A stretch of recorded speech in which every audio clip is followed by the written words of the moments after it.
ஐக்கிய நாடுகள் மனித உரிமைகள் பேரவையின் 58வது கூட்டத்தொடர் இன்று ஆரம்பமாக உள்ளது. இதில் பங்கு பெற்றுவதற்காக வெளிவிவகார அமைச்சர் விஜித ஹேரத் தலைமையிலான உயர்மட்ட குழு நேற்று ஜெனீவாவுக்கு பயணமானது. இந்த குழுவினர் எதிர்வரும் 28ஆம் தேதி வரை மனித உரிமைகள் பேரவையின் அமர்வுகளில் பங்கு பெற்றுள்ளதாக வெளிவிவகார அமைச்சின் தகவல்கள் தெரிவிக்கின்றன.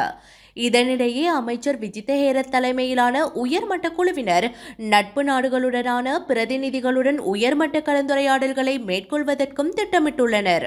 மனித உரிமை பேரவையின் கடந்த அமர்வில் சமர்ப்பிக்கப்பட்ட இலங்கை தொடர்பான வரைவினை கடுமையாக எதிர்ப்பதற்கும் பேரவையின் 51க்கு ஒரு பிரேரணையை இலங்கை தொடர்ந்து எதிர்ப்பதற்கும் ஜனாதிபதி அனுரகுமார திசாநாயக்க தலைமையிலான அரசாங்கம் தீர்மானித்திருந்தது. அத்துடன் இலங்கையில் இடம்பெற்றதாக கூறப்படுகின்ற போர்க்குற்றங்கள் குறித்து ஆதாரங்களை சேகரிக்கும் வெளிப்புற பொறிமுறைக்கான அதிகாரங்களை நீடிக்கும் தீர்மானத்தை நிராகரிப்பதற்கும் தீர்மானித்திருந்தது. அதற்கமைய கடந்த அக்டோபர் மாதம் 7ஆம் தேதி கூடிய அமைச்சரவையில் இதற்கான அங்கீகாரம் வழங்கப்பட்டிருந்தது.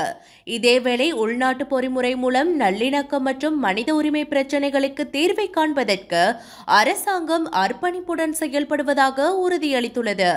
அதே நேரம் அமெரிக்கா விலகியமையை சுட்டிக்காட்டி 51க்கு ஒரு நகல் வடிவையும் இலங்கைக்கு எதிராக நிறைவேற்றப்பட்ட தீர்மானத்தையும் வலுவிழக்க வைக்கும் கோரிக்கையை ஜெனீவாவில் முன்வைப்பதற்கு அரசாங்கம் தீர்மானித்துள்ளதாகவும் தெரிவிக்கப்படுகிறது.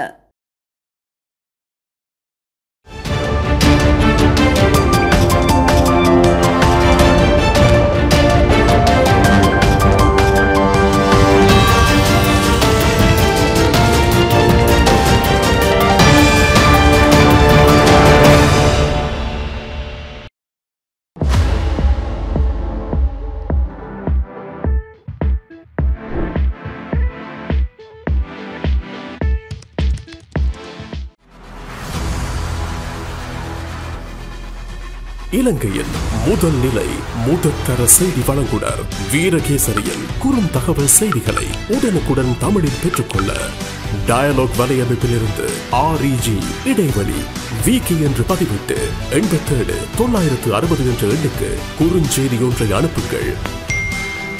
வீரகேசரி செய்தியுடன் இணைந்திருங்கள்.